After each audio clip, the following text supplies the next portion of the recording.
안녕하세요. 브루도프 쟁기 출판사의 케빈 그리고 지니입니다. 다시 여러분과 이렇게 줌으로 뜻깊은 시간을 맞게 되어 참으로 반갑습니다. 지난번 100주년 기념 온라인 북토크는 여러분의 열화와 같은 성원에 힘입어 잘 마쳤습니다. 참석해 주신 그리고 관심을 보여주신 모든 분들께 이 자리를 빌어 감사의 말씀을 전합니다. 저희도 지난번에는 처음이라서 아주 땀을 뻘뻘 흘리며 진행을 했는데요. 이번에도 다시 용기를 내서 우리 귀한 손님을 모시고 대담을 나누려고 합니다.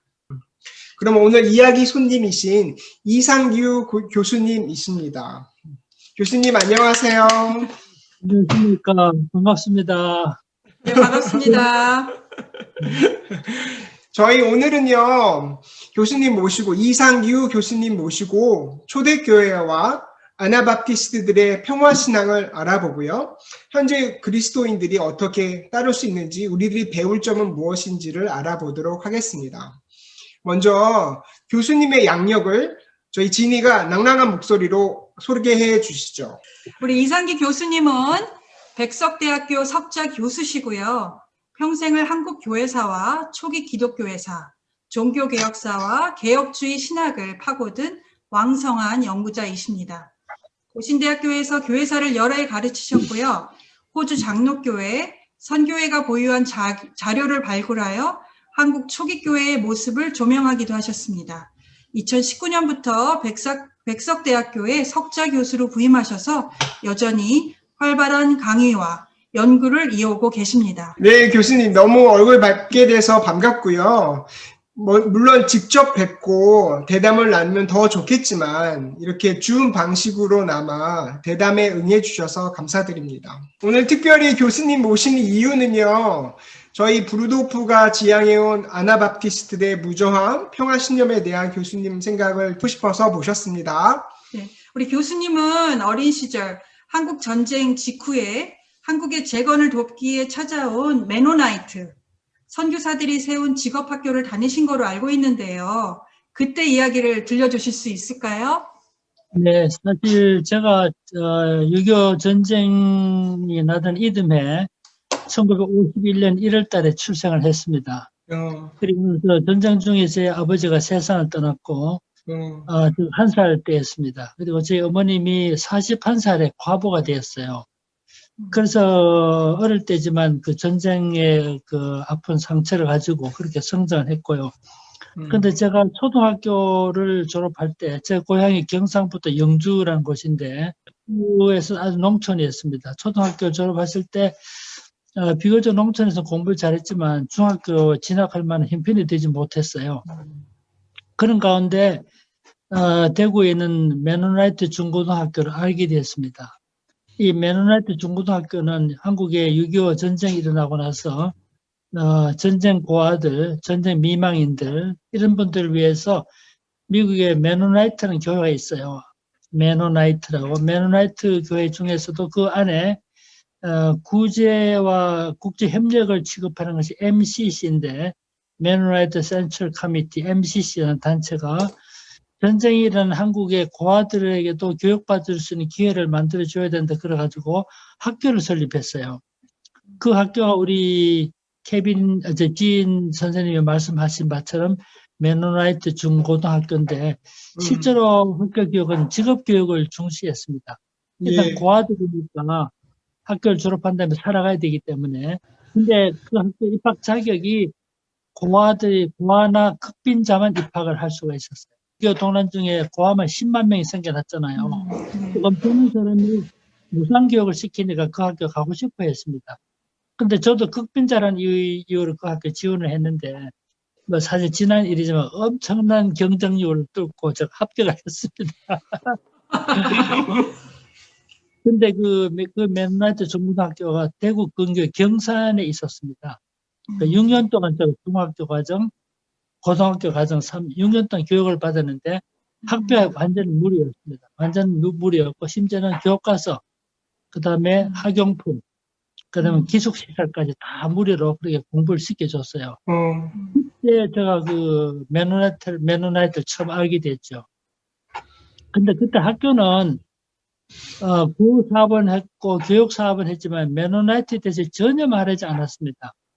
학교 교목이 계시는데 교목은 합동교단, 통합교단 목사님이 계시는데 그때 교목하셨던 분들이 두 분 살아 계시는데 한 분이 산도교회 지금 원로 목사로 계시는 김이봉 목사님, 또 한 분이 우리가 널리 알려져 있는 김진홍 목사예요. 두레교회 김진홍 목사님이 제가 고등학교 졸업할 때 마지막 고등학교 3학년 때 교목을 오셨던 분이에요. 6년 동안 우리 교육을 받았지만 메노나이트에 대해서 한 번도 들은 적이 없었어요.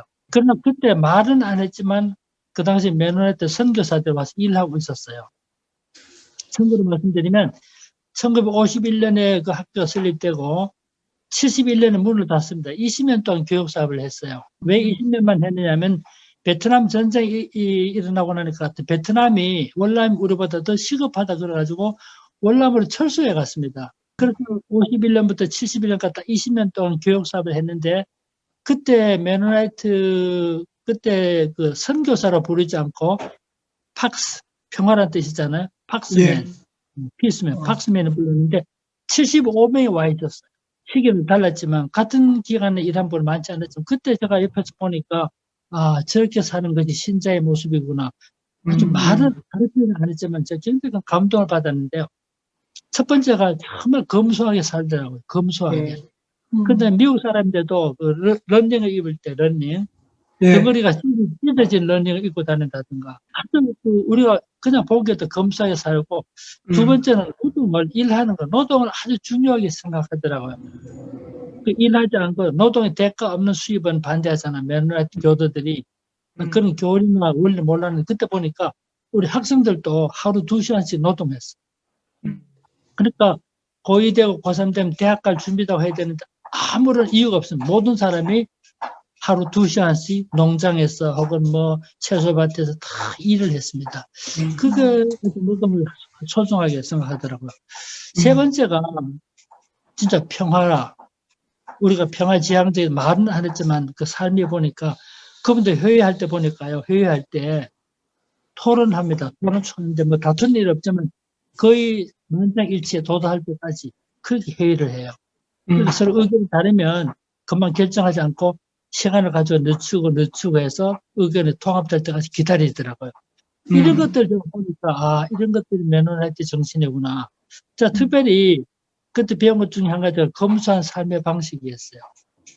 그래서 자신에게는 검소하게, 남에게는 관대하게 이런 삶이더라고요. 그게 제가 살아오면서 큰 교훈이 됐고 지금까지도 그때 배운 가치를 소중하게 여기고 있어요.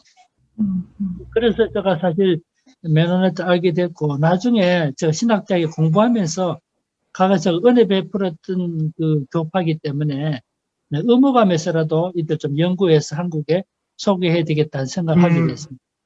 그게 메노나이트 교회와 평화주의를 한국에 소개하게 되는 시작이 됐죠. 참 너무 귀한 말씀 감사드리고요. 또 교수님께서는 초대교인들의 평화 신념에 관한 논문도 쓰셨습니다. 아까 얘기하셨는데 이 논문에 이 주제에 관심을 갖게 된 계기가 있으셨군요. 특별히 초대교인들의 평화 신념은 어디서 비롯되었는지 또 어떤 식으로 표현되었는지 좀 궁금합니다. 제가 사실 이 메노나이트와 또 메노나이트 교회가 지향하는 평화주의에 대해서 관심을 갖게 된 것이 그런 분들이 설립한 학교에서 공부했다는 점 한 가지 하고 그럴 때면 저는 일종 의무감 비슷하게 저 같은 사람이라도 좀 연구를 해야 되겠다 생각하게 되었어요. 실제로 이 메노나이트와 평화주의가 연구된 것이 불과 오래지 않습니다. 1930년대 넘어오면서 비로소 이게 연구되기 시작했고 우리 평화주의를 패시피즘이라고 그러잖아요. 패시피즘이라는 단어가 1930년대 이제는 그 백과사전 단어 자체 나오지 않았어요. 몇만 보더라도 최근에 발전된 것임을 알 수 있는데 그래서 1930년대 우리 한국에는 뭐 1900년대까지라도 이 메노나이트 교회라든가 평화주의 별도로 한 챕터로 취급한 책 자체가 없었어요. 그래서 부족한 제가 아마 한국에서 처음으로 이 메노나이트와 평화주의에 대해서 최초로 한 챕터로 글을 썼다고 볼 수 있는데 이렇게 쓰게 된 것은 메노나이트 교회와의 관련성 때문이고 두 번째로는 이 메노나이트 교회가 어떤 생각을 하고 있는가 왜 평화주의를 지향하게 되는가? 핵심은 신약 성경의 가르침이 평화주의라는 이 확신 때문에 맨노나이트 교회가 이 확신을 수용했다고 볼 수 있죠.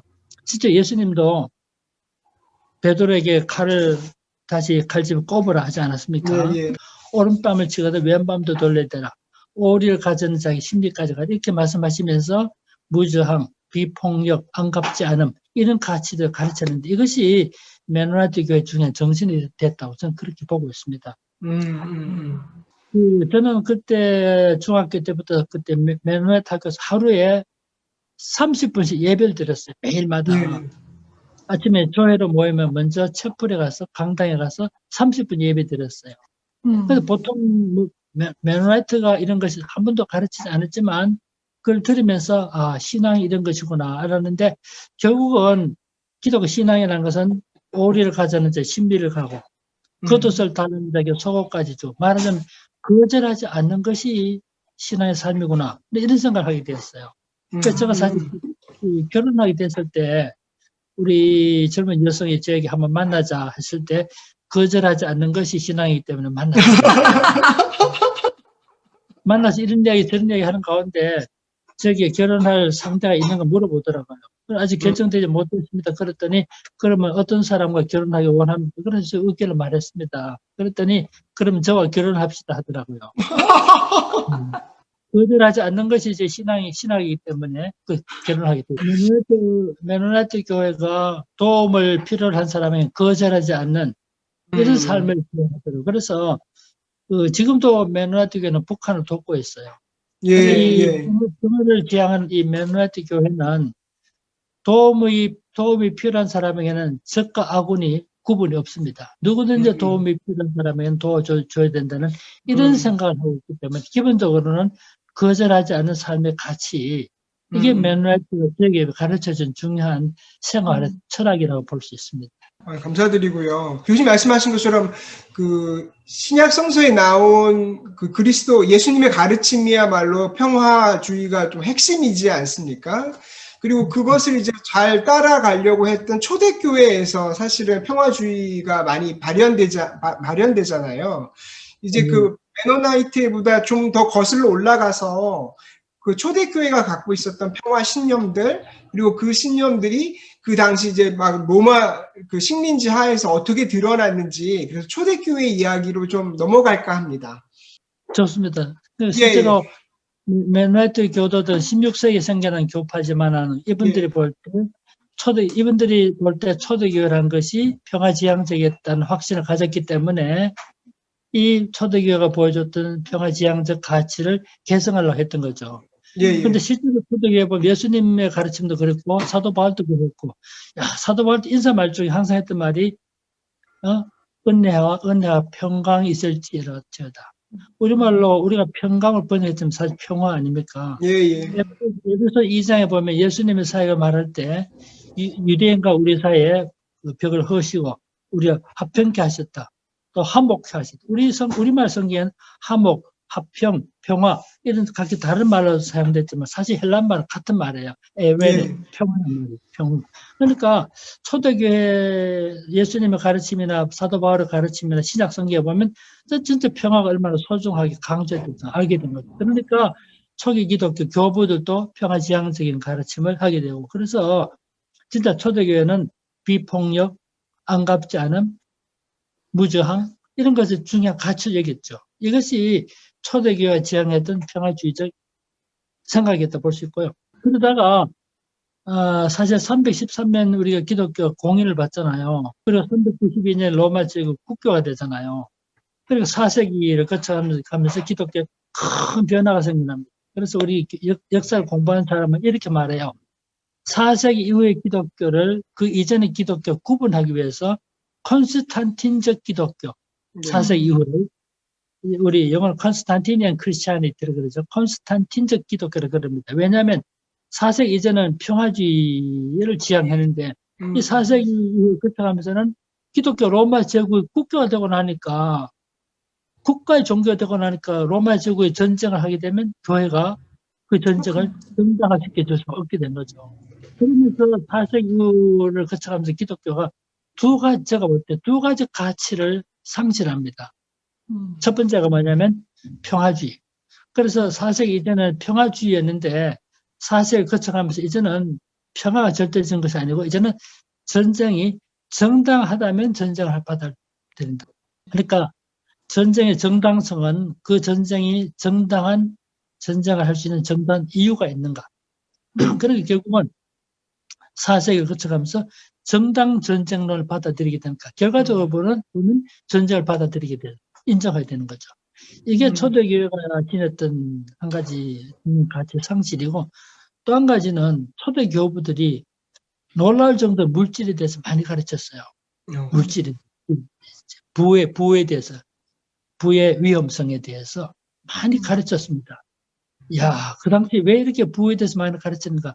우리 사도행전에 보면 성도들이 서로 재물을 공유하지 않았습니까? 예. 그렇죠? 내 소유를 팔아.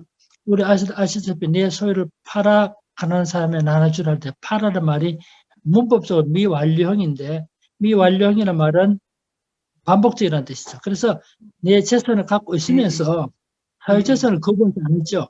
내 재산을 갖고 있으면서 필요한 사람이 생겨났을 때는 일부를 팔고 그 도와주고 이런 분들이 있는데 그런데 사실 4세기를 거쳐가면서 즉 4세기 이전에는 진짜 물질에 대해서 거리를 두고 물질은 나의 소유가 아니고 사랑을 도구로 알려진 이런 생각을 했는데 4세기를 거쳐가면서는 전쟁에 대한 관점도 바뀌지만 물질에 대한 관점도 바뀌기 때문에 인간의 탐욕을 정당화시켜준 세속적 가치를 추구하는 그걸 저는 재미있는 말 이렇게 말하고 싶어요.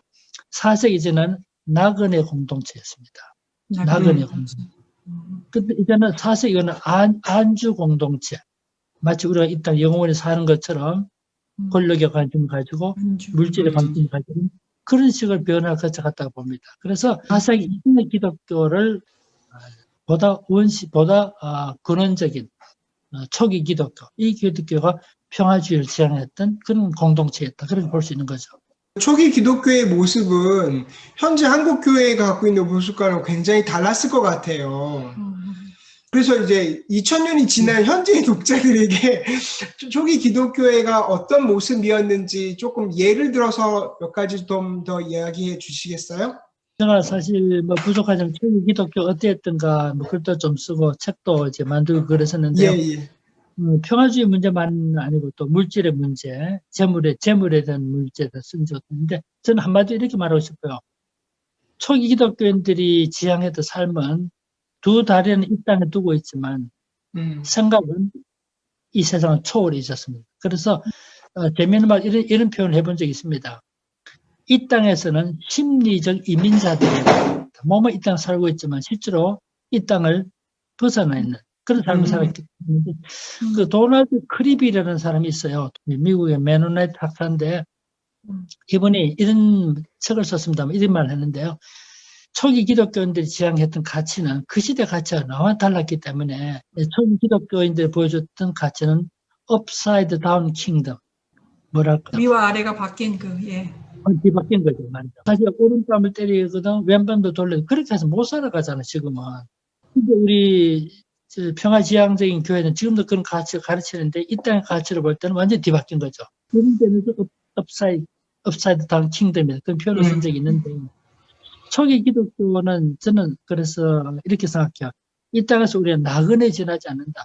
권력이나 부나 돈이나 관심 가질 필요 없는 거죠. 왜냐하면 이 땅에 우리는 감정적으로서 나그네를 여겼기 때문에. 그러다 4세기 이후에서 마치 우리가 이 땅에 영원히 살 것처럼 물질, 명예, 권력이 탐닉하다 보니까 교회가 본래적 가치를 상실하게 되지 않았는가.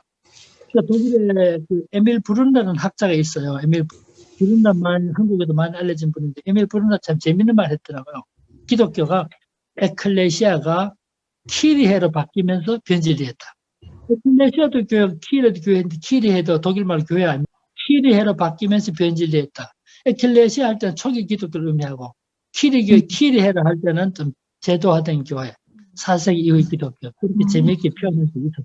그래서 저는 지금도 우리 한국 교회가 딱 따지고 보면 세 가지입니다. 어떤 시대든지 중세도 따지고 보면 왜 부패는 따지고 보면 세 가지. 첫째는 돈, 두 번째 권력, 세 번째, 이 세 가지로부터만 좀 자유할 수 있으면 초대교회 성도들이 가졌던 그 본래적 신앙을 지켜갈 수 있다. 그런 생각이 들어요. 저 교수님 말씀 들으면서 이 메노나이트를 비롯해서 이제 우리 아나바프티스트라고 저희 그 부르도프가 속해 있는 저희도 제세례파 운동을 이제 이어받고 있는데요. 한국에서는 그 제세례파에 대한 그 오해가 있고 잘 모르시기도 하고 이제 그런 것 같아요. 그래서 평화라고 하면은 다른 어떤 뭐 이단이라고 하는 단체랑 이제 동일시하기도 하고 또 이제 이런 것들이 있는데 혹시 그 한국 교회에서 생소한 이 아나바프티스트 제세례파에 대해서 좀 말씀해 주실 수 있을까요?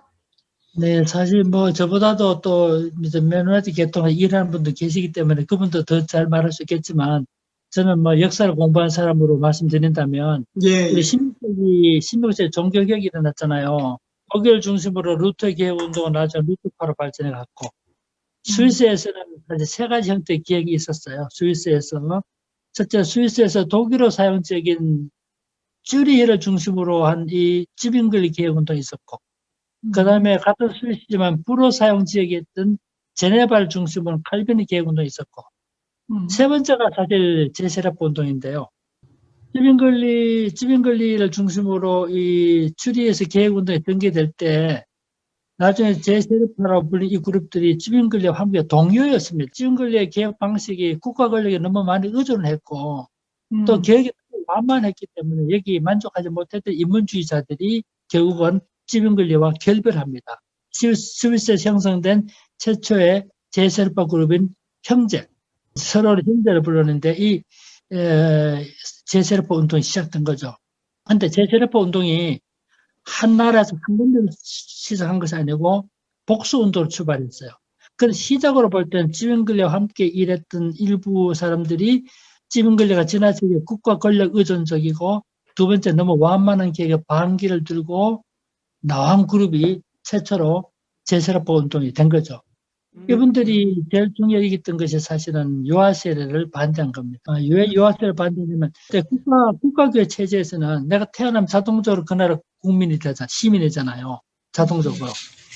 유아세례 받으면 자동적으로 신자가 되는 거예요. 태어나면 자동적으로 국민이 되고 유아세례 받으면 자동적으로 신자가 되니까 교회 국가가 완전히 합쳐져 온 거예요. 국가와 교회가 통합된 거죠. 그러다 보니까 기독교 정체성도 상실이 되고 그래서 유아세례라는 것이 결국은 국가 교회를 연결시켜주는 집합으로 볼 때 합집합을 그럽니까? 교집합. 물론 유아세례를 받는 성경적 근거가 없다는 거거든요.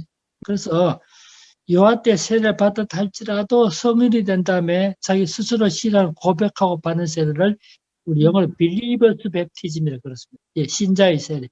그 유아세례를 거부했기 때문에 제세례파를 불리게 된 거죠. 이게 스위스에서 그다음에 북부 독일에서 네덜란드에서 여러 지역이 생겨났는데 어떤 학자들은 그 분파를 48가지로 구분하기도 해요. 그런데 보통 대표적으로 5가지 정도로 구분하는데 대표적인 것이 바로 찌빙글리와 함께 개혁했던 그 사람들로부터 출발한 이 제세례파 그룹이라고 보는 거죠. 근데 제세례파 그룹 중에도 좀 폭력을 수용하는 그룹이 있었어요. 민스터.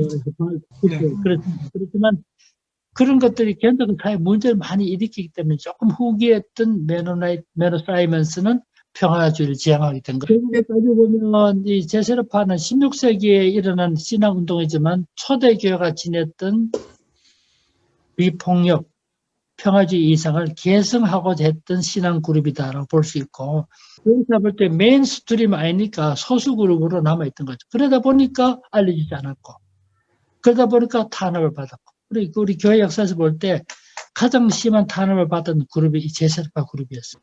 그거는 천주교로부터 탄압받았죠. 세속 국가 권력으로부터 탄압받았죠. 개신교 루트나 칼빈이나 이 메인스트림의 개신교로부터 탄압받았죠. 그러니까 기술도 안 되고 무시되었다기보다는 폄하되었고 2차 대전을 경험하고 나서 1차 대전을 경험하고 나서 이 깨달은 것이 평화가 이렇게 소중하구나. 그게 결국은 제세례파의 눈을 돌리게 된 계기가 된 것이고 아까 우리 우리나라도 말씀하셨죠. 우리나라도 사실은 최근에야 뭐 평화를 마음대로 말하지만 과거에 군사 정권 때 평화를 말한다는 자체가 반정부적으로 이해될 정도 아니었어요. 친북적이라고 생각했죠, 그렇죠? 지금이야 뭐 이제 일부 병역이 있어서 양심적 병역 거부를 보면 인정하고 있잖아요. 발전된 것이 아닌가 하는 생각이 듭니다만은. 그 이번 코로나19 사태로 그 또 2차 전파가 아주 컸지 않습니까? 지난번에 8월에 8.15 그 집회로 인해서 이제 그렇다고 일부 교회가 또 연관이 돼 있고 또 그로 인해 전체 교회가 비판을 받고 있는 상황입니다. 물론 코로나19의 재전파 책임을 그 한국 교회만 물을 수는 없지만 이런 위기가 닥쳐왔을 때 교회에 더 큰 책임을 묻는 것이 우리 사회의 현실입니다. 어떻게 하면 그 진영 논리에서 벗어나서 포용하고 화해를 이루는 계기를 마련할 수 있을까요? 너무 어려운 질문이지만 또 우리가 평화 얘기를 지금 하고 있었으니까 또 우리 교수님께서 어떤 인터뷰에서 목회자의 책임을 강조하셨는데요. 목회자들과 더불어 평신도들은 어떤 일을 할 수 있을까요? 저는 이렇게 생각합니다. 우리 그 교계에도 그런 경향이 있고 특히 정부도 그렇고 그래서 정치 권력도 그런데 항상 문제가 생기면 책임 소재가 어디 있는가, 누구에게 책임을 물을 것이 이런 생각을 주로 많이 해요. 문제가 생기면 실제로 문제 생기면 이걸 어떻게 해결할 것인가 하는 생각보다는 이거 다 누구 책임입니까? 이게 역사적으로도 그래요. 사실 우리 잘 아는 바처럼 네로도 로마에 화재가 발생했잖아요. 64년 예. 6월 18일이죠. 화재가 발생 일주일 동안 불탔는데 그 당시 로마 제국이 14개 구역으로 나눠져 있었잖아요. 4개 구역 완전히 전소됐고 7개 구역은 부분적으로 불탔잖아요. 그때 네로가 휴양지가 있었어요. 그때 화재 소식을 듣고 급하게 돌아온 거 로마로 돌아왔죠. 와서 보니까 자기에 대한 비난이 쏟아지니까 먼저 생각했던 것은 도대체 누구 책임을. 그래서 사실 기독교도 일상량으로 삼지 않았어요. 이와 마찬가지 정치 권력에서 항상 문제 생기면 누구 책임인가 이런 생각을 많이 해요. 또 실제 교계도 그런 분이 있더라고요. 그러니까 저는 그런 데서 좀 한 발짝 뒤로 물러서는 것이 이게 평화지향적 우리들 생각이 아닌가. 서로 치유해주는 이런 마음이 자세가 필요하다고 생각해요. 먼저 이거는 물론 후대 학자들 할 수 있는 일이고 어떤 집단 책임을 묻기 위해서는 진짜 팩트가 어떠한가가 굉장히 중요합니다. 저는 사실 우리 사회 큰 문제 중 한 가지가 정보가 정확하지 않다는 점이에요. 심지어 공영방송조차도 아주 방송이 불공정하다는 점이죠. 그러다 보니까 정확한 팩트를 모르기 때문에 처음에 한 걸음만 뒤로 물러서서 조금 판단을 중지하고 좀 더 배려해주는, 때로는 역지사지 심정으로 상대편 이해해주는 이런 노력이 먼저 우선해야 되지 않겠나 이런 생각이 들어요. 그래 되면 우리 진영 논리에도 빠지지 않고 누구에게 이게 누구 책임인가 하는 생각보다는 다 같이 우리 아픔으로 여기는 마음 자세가 필요하고 금방 판단 내리고 네가 잘못됐다, 당신 잘못됐다 이렇게 판단 내리기보다는 뒤로 한 걸음 물러서서 조금 여유를 가진 마음 여유를 갖는 이런 자세가 있으면 좀 더 우리가 덜 긴장하는 그런 피스풀하는 그런 관계가 되지 않겠나 이런 생각이 들어요. 초대교회 당시 예를 들어 한번 말해도 될까요? 초대교회 당시 크게 두 차례의 이 팬데믹이 있었잖아요. 165년부터 180년까지 15년 동안. 그때 로마 제국 인구 약 3분의 1이 죽었다 그러잖아요. 두 번째가 239년부터 팬데믹이 있었잖아요. 그때 일반적으로 비신자들이 어떻게 했냐면 세 가지로 말씀드려보는데 첫 번째는 이 재난의 원인을 몰랐습니다. 그 당시는 종교가 사회적인 문제까지 해답을 제시해 줘야 된다고 보았는데 이방 종교들은 원인을 몰랐어요. 원인 모르면 불안할 수밖에 없게 되죠. 불안하니까 두려워할 수밖에 없고. 그래서 두 번째가 도피했습니다. 무조건 도망가는 거죠. 도심을 떠나서 자기만 살기 위해서 도망간 거죠. 그러다 보니까 부모가 자식을 버리고 자식이 부모를 버리고 말입니다. 그래서 버려진 아이들이 전염병에 의해서 죽은 것이 아니라 굶어 죽은 거예요. 나이 많은 어른들이 전염병에 걸리기 전에 굶어 죽은 겁니다. 그 당시 이게 제사장도 다 그러겠죠. 그러니까 도피가 최선의 길로 봤던 거죠. 근데 그 당시 기독교 공동체에서 볼 때는 원인이 분명한 거죠. 크게 말해 인간의 죄 때문인 거죠. 그렇기 때문에 이것이 영적인 자신을 뒤돌아보게 만들어주는 영적 갱신을 만들어주고 그 다음에 원인이 무엇이 분명 알게 되니까 도피가 최선의 길이 아니라는 걸 알게 된 거죠. 그래가지고 버려진 사람들에 가서 또 도움을 베풀어주고, 야, 여기도 문헌이 남아있어요. 내가 버려진 사람한테 접근하면 나도 병에 걸릴 위험이 있지만은 그럼에도 불구하고 도움을 베풀어주고. 이게 기독교인들 할 수 있는 일을 생각해요. 문제 생기면 당신 책임이라고 묻기 전에 그들도 똑같이 아픔과 상처가 있기 때문에 내가 어떻게 도와줄 것인가를 생각해야 된다고 봅니다. 그 초기 기독교인들이 진짜 버려진 버려진 노인들에 가서 음식을 공급해주고 살아갈 수, 다시 재생할 수 있는 노력을 해준 거죠. 그렇게 해서 생겨난 헬라 말이 하나 있어요. 파라볼라노이라는 헬라 말이 있습니다. 위험을 무릅쓰는 자들. 그 당시에 어떤 사람을 장로, 어떤 사람 집사로 부르듯이 일군의 사람들에 대해서는 위험을 무릅쓰는 자라고 불렀던 거죠. 이건 기독교의 사랑을 실천했던 걸 보여주는 중요한 가치가 됩니다. 초대교회가 보여줬던 이런 정신들, 브루드 호프나 혹은 메노나이트가 보여줬던 중요한 정신은 특정 교회를 지향해서 당신 책임다. 이렇게 하기 전에 한건 물러서 그들도 상처받는 사람이기 때문에 그들에게 사랑을 베풀고 그들을 위로해줄까. 이런 자세로 오늘의 현실을 보는 것이 더 중요하지 않겠나 생각이 들어요. 영국에 사시는 우리 서정일 그 선교사님. 이 교수님 너무 이렇게 강의 참 잘 듣고 있습니다. 너무 인자하시게 생기셔서 감동과 도전이 됩니다. 저도 그렇게 잘 익어갔으면 좋겠습니다. 아까 그 말씀 중에 부패의 3가지 원인이라고 했는데 두 번째 권력은 제가 들었거든요. 근데 첫 번째하고 세 번째를 놓쳤어요. 그 다시 한번 인자한 목소리로 말씀해 주시면 고맙겠습니다. 제가 사실 2017년도가 종교개혁 500주년이기 때문에 중세교가 왜 부패했는가, 중세교가 무엇인가 좀 더 깊이 나름대로 생각하고 또 책도 읽고 하는 그런 기회가 있었어요. 그때 내가 느낀 것이 하나 있는데요. 따져보면 인간은 똑같다. 서양이든 동양이든 초대든 중세든 현대든 인간은 똑같다는 생각을 했어요. 왜 인간 똑같다? 인간의 본성이 동일하기 때문에 동일한 본성을 human nature, 인간 본성은 동일하기 때문에 동일한 본성을 어디서든 똑같은 현상으로 나타나는 건 그런 생각을 했는데 결국은 따져보니까 초대교회에서도 신앙적 변질이 생긴 것, 중세시대 교회가 부패한 점, 교회 지도자들이 부패한 점, 한국교회 똑같이 따져보면 다 3가지더라고요.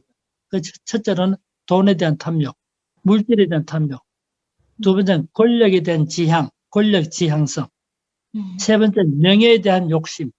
이게 결국은 신앙을 파괴하고 영성을 파괴하고 이게 집단화될 때 교회를 부패하게 만드는 요인이구나. 그런 생각을 하게 되었어요.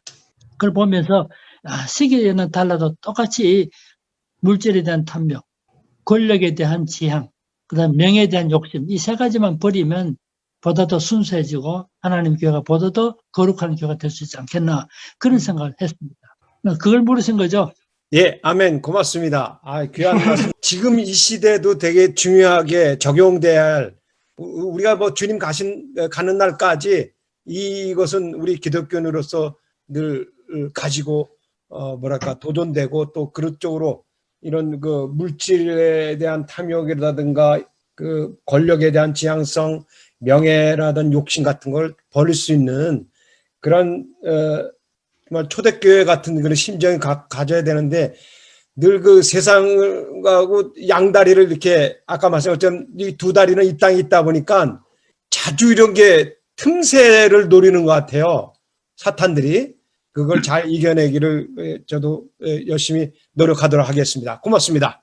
브루드 호프가 지향하는 것이 물질에 대한 인간의 탐욕을 제어하자는 거 아니겠습니까? 그죠? 그것이 결국은 개인주의를 심화시키니까 이 개인주의를 넘어서는 공동체적 삶을 지향하는 그 원인이 그 이유가 거기지 않겠어요? 그죠? 맞습니다. 김한님. 혹시 제세례파 중에서 후터파에 대한 언급이 없으셨는데 혹시 후터라이트에 대해서도 조금 얘기를 해주실 수 있는지. 제세례파 그룹이 여러 가지 그룹인데 후터파도 있습니다만은 그런 이야기 다 하려면 너무 시간이 많이 소요되기 때문에 그런 이야기는 안 했는데 좀 집합적으로 말씀드렸습니다만은 후터파가 사실 이제 말씀드린 바처럼 물질에 대한 탐욕들, 개인주의 이걸 지향하기 위해서 하는 공동체를 하지 않았어요. 16세기 전후로 해서 그런 공동체 많이 생겨났습니다. 특히 독일의 라인강을 중심으로 저지대에 내려가면서 공동체 많이 생겨났죠. 사실 이런 것들이 따지고 보면 그 후에 우리도 호프와 같은 공동체 생겨나는 것도 따지고 보면 이런 연관이 있지 않겠나 생각이 들고 후토파 다 이야기하기는 어려우니까 다음 기회에 한번 이야기하도록 하죠. 간단히 말씀드리면요, 저희가 그 초기 후터파 전통을 그러니까 저희 그 창립자인 에버하르트 아놀드가 그 100년 전에요. 저희가 신학 공부를 하면서 자기는 이제 아나바프티스트가 다 죽었을 거라고 그렇게 생각했는데 이분이 알고 보니까 이 후터파가 북미로 하도 핍박을 받으니까 러시아에서 나중에는 북미로 이주해 있다는 거 알고 너무 반가워서 이제 쫓아가요. 쫓아가서 당신들에게 조인하겠다라고 해서 그래서 이분들에게 우리가 조인을 했고요. 그래서 이제 나중에 저희가 그 나치 때 평화에 대한 신념 때문에 나치 독일 제국에 이제 복종하지 않는 거죠. 군복 문화. 그래서 이제 나중에 게슈타포가 그 부르도프에 와서 이제 체포 영장을 들고 와요. 근데 마침 그때 그 북미에 후터파 형제들이 방문 중이었어요. 그런데 근데 그 나치들이 그때 당시 이제 세계적 그 국제적 관계에 대해서 굉장히 신경 쓰고 있었기 때문에 미국이 개입하는 거, 참전하는 거 원치 않았기 때문에 이 북미 사람들이 와 있다는 것 때문에 그때 그래서 부르도프를 놔줘요. 그래서 이제 그리고선 나중에 철수하라고 독일에서 떠나라고 예. 이제 허가를 해줍니다. 만약 그분들이 거기 있지 않았다면 저희 부르도프 사람들은 모두 다 이제 전멸 수용소에 예, 수용소로 끌고 갈 그런 상황이었는데 다행히 그 두 형제가 있었기에 그렇게 되지 않고 나중에 이제 너희는 독일을 떠나라라고 이렇게 추방당하게 되는 걸로. 그 얘기 처음 듣습니다. 몰랐습니다. 그래서 저희 후터파의 부르도프는 굉장히 감사해요. 그래서 나중에 그 독일을 쫓겨나서 또 그 영국으로 가게 되거든요. 근데 영국에서도 쫓겨나가지고 나중에 파라과이로 가요.